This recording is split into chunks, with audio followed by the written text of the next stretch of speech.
সাহিত্যাচাৰ্য পদ্মশ্ৰী মহিম বৰাদেৱৰ আজি উপজা দিন। অসম সাহিত্য সভাৰ প্ৰাক্তন সভাপতি, সাহিত্য অকাডেমীৰ সন্মানেৰে সন্মানিত এইজনা অসমীয়া সাহিত্যৰ শ্ৰেষ্ঠ গল্প লেখক, গোটাদিয়েক স্মৰণীয় কবিতাৰো জনক। বৰাদেৱৰ তেনে এটি কবিতাৰেই আজি মই তেখেতক সশ্ৰদ্ধ সোঁৱৰণ কৰি একাজলি অঞ্জলি নিবেদিছোঁ।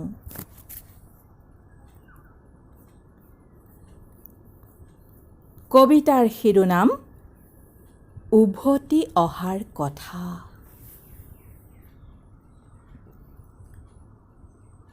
আমি উভতো বোলা, উভতিল পোহাৰী দল কাষত সামৰি লৈ মূৰৰ পোহাৰ। উভতিল গৰখীয়া গৰু জাক লৈ, দলে দলে আকাশৰ বুকু মুখৰিত নিনাদিত উভতনি গান।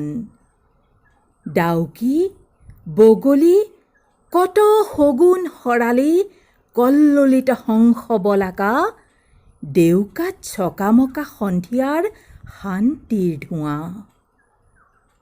দুচকুত জিলমিল পলুৰীয়া স্মৃতি, চননীৰ ধাননিৰ সাৰ মূৰ মৰিশালী হাবি বননিৰ। সিহঁতৰ ডেউকাত নেমাতে তৰাই আৰু চকু টিপিয়াই।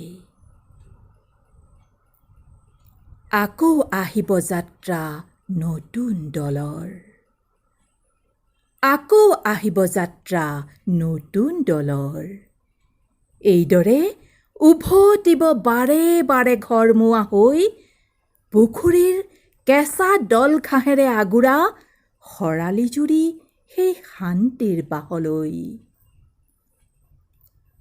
শৰালীৰ নীৰ যেন তোমাৰ এজুৰি চকু, দল ঘাঁহ এৰালিৰ স্নিগ্ধতাৰে ধোৱা। উদ্ভ্ৰান্ত মনক মোৰ টানে তাৰ অদৃষ্ট আহ্বানে, ক্লান্ত দুটি ডেউকাত এৰালৰ এনাজৰী বান্ধ। এইবাৰ উভতিলো মই, এইবাৰ উভতিলো মই। উভতিছোঁ যুগে যুগে ঘৰমুৱা হৈ, আমি যত তীৰ্থযাত্ৰী চিৰকাল। মইনামতী তোমাৰ প্ৰেমৰ।